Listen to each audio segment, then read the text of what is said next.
ان دو topics پہ میں واپس ہوں جو علی امین گنڈا پور صاحب کے اور شہباز شریف صاحب کے درمیان جو وہاں پہ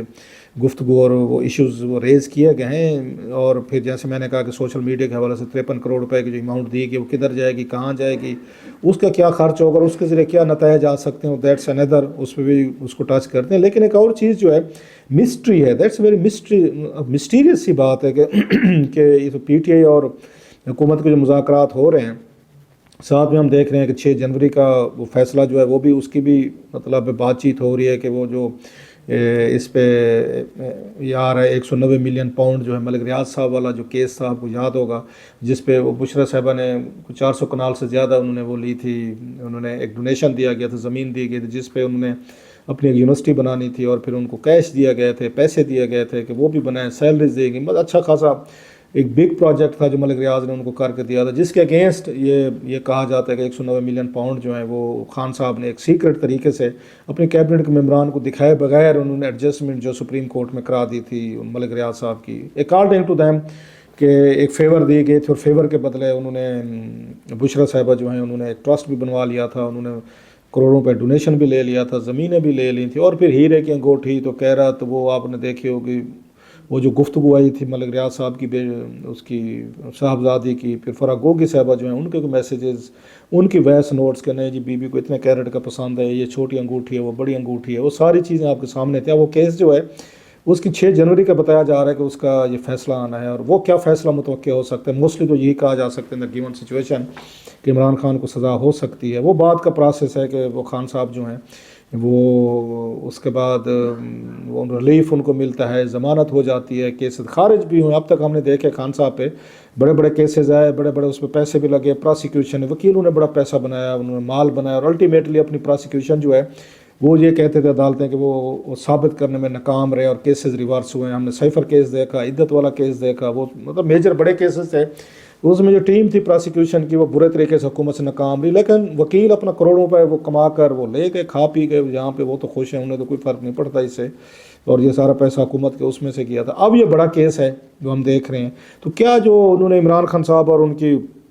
پارٹی نے ٹائم لیا ہے کہ جب خان صاحب کے پاس جانا ہے اور ہم نے ان سے بات چیت کرنی ہے، جو مذاکرات ہو رہے تھے، اور اس کے بعد انہوں نے کہا جب ہمیں وہ خان صاحب سے ملوایا جائے، ان سے ہدایات لیں گے مذاکرات کے لیے، پھر ہم چارٹر آف ڈیمانڈ پیش کریں گے۔ تو اس کا کیا مطلب ہے؟ مطلب کیا وہ خان صاحب ویٹ کرنا چاہتے ہیں، 6 جنوری کا فیصلہ دیکھنا چاہتے ہیں کہ مجھے کیا سزا ہوتی ہے؟ اگر بری ہو جاتے ہیں تو خان صاحب کہتے ہیں فیئر اینڈ ایف، ان پوزیشن اسٹرانگ ہو جائے گی، اور خان صاحب پھر مطلب کمفرٹ لیول سے مذاکرات کریں گے، اپنی پارٹی کو کہیں گے۔ اگر سزا ہو جاتی ہے تو خان صاحب کے پاس ایک ویلڈ ایک ریزن آ سکتی ہے کہ جناب دیکھا ہم لوگ مذاکرات کرنا چاہتے ہیں، ملک کے حالات ٹھیک کرنا چاہتے ہیں، لیکن آپ لوگ جو ہیں بگاڑنا چاہتے ہیں، اور مجھے پھر آپ نے سزا کروا دی ہے وہ جھوٹے کیسز میں یا جھوٹے گواہوں گزری وٹ ایور، جو خان صاحب کو اپنا ایک سٹانس یا پوائنٹ آف ویو، سو لگتا ہے یہ کہ خان صاحب نے ٹائم بائی کیا ہے ان سے مذاکرات کا، جو انہوں نے کہا ہے کہ ہفتے 2 ہفتے بات کریں گے اور ہمیں ان سے ملنے کی پہلے اجازت دی جائے۔ ادروائز آپ دیکھا جائے تو کون سی نئی ڈیمانڈز انہوں نے دینی تھی؟ وہ تو نون قسم کے دو ہی ان کے تھے وہ ڈیمانڈ تھیں، ایک یہ تھی کہ جوڈیشل کمیشن بنایا جائے، دوسرا یہ قیدیوں کو رہا کیا جائے انکلوڈنگ خان صاحب۔ اب اس میں سے نئی کیا چارٹر آف ڈیمانڈ ہو سکتی ہے؟ ایک تو چیز یہ ہے کہ یہ ٹائم بائنگ، دوسری یہ ہو سکتی ہے کہ خان صاحب جو اپنی ٹیم پہ وہ بھروسہ نہیں کرتے۔ ادروائز آپ اس کو پوری ٹیم کو دیکھیں، جیسے میں نے کل بھی شاید بات ہو رہی تھی، تو 6 لوگ ہیں، بڑے امپورٹنٹ لوگ ہیں، ان کے پاس اگر یہ پاور نہیں ہے نیگوشیٹ کرنے کی، چارٹر آف ڈیمانڈ کو وہ آگے بڑھانے کی، اور پھر خان صاحب کے پاس جائیں گے، تو یہ تو اس کا مطلب یہ کہ خان صاحب ان لوگوں پہ مطلب بھروسہ نہیں کرتے۔ وہی والی بات کہ ہر انہیں وہ لگتا ہے کہ یہ فوج کے ساتھ ملا ہوا ہے، کوئی کہتے ہیں ایجنسیوں کا ٹاؤٹ ہے، کوئی کہتے ہیں غدار ہے، کوئی کہتا ہے جناب کہ یہ 2 کشتیوں پہ سوار ہے۔ پی ٹی آئی میں مسئلہ یہ ہے کہ کوئی بندہ ذمہ داری لینے کو تیار نہیں، وہ کہتے ہیں ہم کو ذمہ داری لیتے ہیں، ہمارے اوپر اس کے بعد گولہ باری شروع ہو جاتی ہے اور ہمارے اوپر مختلف الزامات لگنا شروع ہو جاتے ہیں، لہٰذا سب لوگوں نے اپنے ہاتھ کھڑے کیے ہیں جی خان صاحب وہ کہیں گے تو پھر ہم بات چیت بڑھے گی۔ سو ایک سینٹرلائزڈ قسم کی جو پاور ہے وہ صرف عمران خان صاحب کے ہاتھ میں آ گئی۔ ان کی پارٹی مطلب سلمان اکرم راجہ صاحب سیکریٹری جنرل ہیں، عمر ایوب صاحب سابق سیکریٹری جنرل ہیں، اسد کیسر صاحب ہیں، پھر ہم نے دیکھا کہ جناب اس کے بعد یہ ہو گیا آپ کے اس کے ساتھ حامد رضا صاحب ہیں، وہ پارٹی کے بڑے سونی کونسل اتحاد کے بڑے مین بندے ہیں۔ اگر ان لوگوں کو بھی اختیار نہیں ہے، خان صاحب نے نہیں دیا ہوا کہ وہ بیٹھ کے چارٹر آف وہ بنا سکے ڈیمانڈ، تو پھر یہ چارٹر آف ڈیمانڈ کس نے بنانا ہے؟ یا اتنے جب آپ مذاکرات کرنے جا رہے تھے تو بنا کے نہیں جانا تھا؟ تو آپ کو نہیں پتا تھا کہ ہم نے کیا. سو دیر از سم مسٹری. خان صاحب میرا خیال ہے 6 جنوری کا انتظار کر رہے ہیں, یا وہ بعض لوگ کہتے ہیں وہ ٹائم بائی کرنا چاہتے ہیں 20 جنوری والا, کہ جب ٹرمپ آ جائیں گے پھر ہم دیکھیں کہ ہماری پوزیشن کیا ہے, اس وقت تک ہم ذرا اپنے آپ کو حکومت کے ساتھ انگیج کریں. So that could be one of the reasons. تو اس میں سے اب وہ خان صاحب کی نظریں جو ہیں وہ تو 6 جنوری پہ لگی ہوئی ہیں وہ ساری, لیکن ان کے لیے تھوڑا سا ریلیف بھی ہوا ہے کہ ملٹری ٹرائل کے حوالے سے لوگ جو ہیں وہ تھوڑے سے وہ ہوئے ہیں, ان پہ دباؤ جو آیا ہے اور وہ ریلیز کیے گئے ہیں, بہر ساتھ دباؤ ہے وہ خان صاحب اور ان کی پارٹی کے لیے بڑا ایک میرا خیال ہے ایک سودنگ ہوگا, اور ایک فریش ایئر ہوگی ان کو, کہ پہلے صرف امریکہ کے ہاتھ, امریکہ سے انہیں اسٹیبلشمنٹ سے کوئی سپورٹ نہیں مل رہی تھی یا حکومت سے بھی نہیں مل رہی تھی. اب یہ دیکھا جا رہا ہے کہ 3 بڑے کیپٹل جو ہیں, یو کے ہو, مطلب لندن ہو, برسلز ہو یا واشنگٹن ہو, وہاں سے ان کو سپورٹ ملی اور بڑی اچھی خاصی تگڑی سپورٹ ملی, جس سے پاکستانی اسٹیبلشمنٹ جو ہے وہ یقینی طور پر وہ مانے نہ مانے لیکن وہ دباؤ میں آئے ہیں, اور اس دباؤ کا ہمیں وہ نظر آ رہا ہے. بے شک لاکھ کہتے رہیں کہ نہیں جی کہ وہ خان صاحب کو 9 مئی والوں کو ان کو رعایت نہیں ملے گی یا اس طرح نہیں چیزیں کریں گی. کم از کم اس ریئیکشن سے عمران خان صاحب کے لیے وہ کا جو ملٹری ٹرائل کرنا چاہتے تھے وہ میرا خیال ہے یہ ممکن نہیں رہے گا. اب آخری ایک اور آپشن بھی ہے, وہ دکھائیں گے, ایک میسیج بھیجنے کی کوشش کرے گی اسٹیبلشمنٹ, وہ ہے جنرل فیض کا ٹرائل کا. وہ بتایا جا رہا ہے کہ ان کی ٹرائل تقریباً مکمل ہونے والا ہے اور جنوری میں موسٹ پرابلی ان کی سزا جو ہے نا وہ اناؤنس کر دی جائے گی. اور وہ بھی یہ بتایا جا رہا ہے کہ میکسیمم پنشمنٹ کی طرف وہ جا رہے ہیں, کہ کم از کم اس پہ ان پہ کوئی دباؤ نہیں آئے گا, کوئی انٹرنیشنل دباؤ نہیں آئے گا, کہ اگر جنرل فیض کو سزا دی جاتی ہے ملٹری ٹرائل کے ذریعے تو آرمی کہہ سکتے ہیں ہمارا انٹرنل سسٹم ہے, انٹرنل ہمارے فوجی ہیں, سویلین تو وہ ہے نہیں, اس کا امریکہ کا, برٹن کا, ان کا ہم سے کیا تعلق ہے. عمران خان صاحب چلو ایک پولیٹیشین ہے, سابق پرائم منسٹر ہیں, پولیٹیکل آدمی, سویلینز ہیں, ان پہ تو کنسرنز ہو سکتی ہیں, لہٰذا وہ کوشش کریں گے کہ جنرل فیض کو میکسیمم پنشمنٹ جو ہے نا وہ دے کر ایک اسٹرانگ میسج جو ہے نا وہ سب کو بھیجا جائے. سو وہ ایک اندر ہے. نو کمنگ ٹو دا پوائنٹ,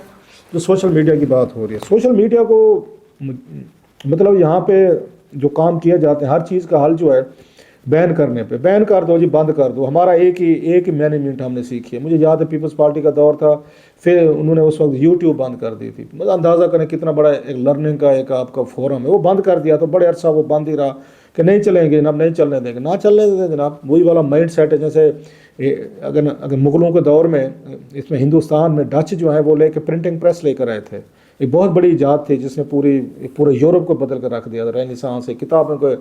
ڈھیر کے ڈھیر لا گئے, لوگ پڑھنا شروع ہو گئے, لٹریسی آ گئی, لوگوں کا نالج, انفارمیشن, کانشیسنیس بڑھ گئی, جس کی وجہ سے انوینشنز ہوئی, پورا انڈسٹریل ایج ہوئی. اور اس کے بعد لوگوں نے, یورپ نے ترقی کی. آپ نے دیکھا ہے پوری دنیا پہ رول کیا انہوں نے. ہمارے ہاں جب وہ لے کر آئے ڈچ یہ پرنٹنگ پریس, تو ہمارے جو مغل وہ بادشاہ سلامت تھے تو انہوں نے کہا ہمارے کاتب بے روزگار ہوں گے. مان لیا ہیومنسٹک فیصلہ تھا, انسانی لیول پہ ٹھیک تھا کہ بے روزگار ہوں گے جو ہاتھ سے لکھتے ہیں, کتابیں لکھتے ہیں, جو بھی کام ہوتا ہے. لیکن نقصان کا نتیجہ یہ نکلا کہ ہم نے نئی ٹیکنالوجی کو روکا. بعد میں انگریز 200-300 سال بعد آیا تو وہ لے کر آیا. ہم کتنے پیچھے رہ گئے یورپ سے, نالج میں, لرننگ میں, انفارمیشن میں, بیکاز آف دیز فیکٹس, کہ ہم نے نئی ٹیکنالوجی کے ساتھ ایڈجسٹمنٹ نہیں کی, بین کر دیا, روک دیا. وہی کام ہم نے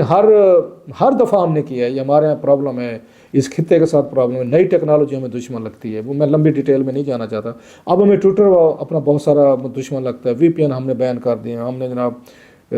اس وقت یہ ٹویٹر بین کر دیا ہے, ہم نے جناب جہاں نیٹ سلو کر دیے ہیں, جسٹ ٹو سے کہ ہمارے پہ تنقید نہ ہے. آپ لوگ آئے گی, حکمران کہیں بھی ہوگا دنیا بھر میں. امریکہ میں تھوڑا کچھ ہو رہا ہے, وہاں پہ ہوتا ہے. برٹن میں تھوڑا ہو رہا ہے, وہاں پہ ریشیل فسادات ہوئے ہیں, وہاں پہ پرابلم ہو. سوشل میڈیا کی وجہ سے پوری دنیا میں قیاس ہے, کیوٹک چیزیں ہیں. لیکن آپ کو اب اس نئی ٹیکنالوجی کے ساتھ رہنا ہے, اپنا نریٹو بنانا ہے, اپنی کامیابی, اپنی آپ نے سروسز, اپنی ایفرٹس وہ دکھانی ہے, رادر دین اب ہر چیز کو بلاک کرتے جائیں. اور ہر چیز کا حل یہی بنایا گیا کہ جناب بلاک کر دیں, جناب یہ ملک دشمن ہے تو یہ اسٹیپ ہوگی. دنیا بھر میں ہے یہ چیزیں, ساری ریاستوں میں ہے نا, انڈیا میں بھی ہے, برٹن میں بھی ہے, یورپ میں بھی ہے, امریکہ, دنیا کے ہر ملک میں اس سوشل میڈیا نے پرابلم پیدا کیا, لیکن بین کسی نے نہیں کیا. سو آپ نے لوگوں کو عادی کرنا ہوتا ہے, لوگوں کو اپنا نیریٹو بتانا ہوتا ہے, لوگوں کے ساتھ اپنی بات کرنی ہوتی ہے, لوگوں کو انگیج کرنا ہوتا ہے. یہ ریاستوں کے کام ہوتے ہیں, یہ حکومتوں کے ہوتے ہیں, یہی جو لوگ حکومت میں بیٹھے ہوتے ہیں انہوں نے یہی کچھ کرنا ہوتا ہے. ابھی جو 53 کروڑ روپے کے ذریعے آپ کا کیا خیال ہے, نیریٹو ٹھیک کر لیں گے, یا وہی گالی گلوچ, وہ بھی گالیاں گلوچ دے رہے ہیں تو آپ بھی گالیاں دینا شروع کر دیں, یا اپنی کوئی پرفارمنس بتائیں گے, اپنی کچھ چیزیں بتائیں گے. بہرحال اس ملک میں ایسے ہی ہوتا ہے, کوئی نئی چیز تو ہے نہیں کہ آپ نے ٹیکنالوجی کا مقابلہ ہم نے بین کر کے کرنا ہوتا ہے. دیکھتے ہیں سر کہ اس کے بعد کیا ہوتا ہے۔ علی امین گنڈا پور صاحب کی آپ نے باتیں، یہ کہانی جو ہے ساری سونی لی ہے کہ وہ پھر باہر نکل کے انہوں نے وہی بتایا، وزیر اعظم نے شہباز شریف صاحب پہ تنقید کی ہے انہوں نے کہ دیکھیں جی کہ وزیر اعظم جو ہے وہ بھی اس کو نہیں مانتا ہے کہ جہاں پہ اسلام آباد میں کوئی قتل عام ہوا ہے، لوگ مارے گئے، وہ 13 کی بات کرتے ہیں آپ ساری، لیکن وہی والی بات ہے، حکومت اس بات کو سمجھتی ہے کہ جناب کہ علی امین گنڈا پور صاحب جو ان کی پارٹی جو ہے ان کو اتنی اجازت تو ہونی چاہیے کہ وہ بات کر سکیں اپنے فالوورز کے لیے چیزوں کو، اسپیشلی گنڈا پور صاحب جو ہیں، ایک تو یہ ہے کہ وہ بیٹھتے ہیں میٹنگ میں آتے ہیں، اپنے کنسرنز اور اپنے جو ایشوز ہیں وہ شیئر کرتے ہیں، بہرحال دیکھتے ہیں جناب، بعد سے بیان بازی تک چلتی رہتی ہے، یا پھر کوئی اس کا نتیجہ بھی نکلتا ہے،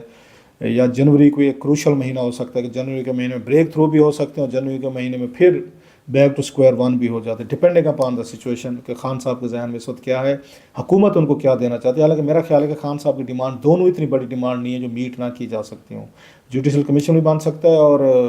قیدی بھی رہا ہو سکتے ہیں، یہ کوئی بڑی چیزیں نہیں ہیں، اگر اسٹیبلٹی آ سکتی ہے، اگر کہیں نہ کہیں پہ کوئی باتیں ہو سکتی ہیں۔ خان صاحب بھی میرا خیال اس بات کا احساس کر گئے ہیں کہ شاید وہ جو ان کی شرائط تھیں کہ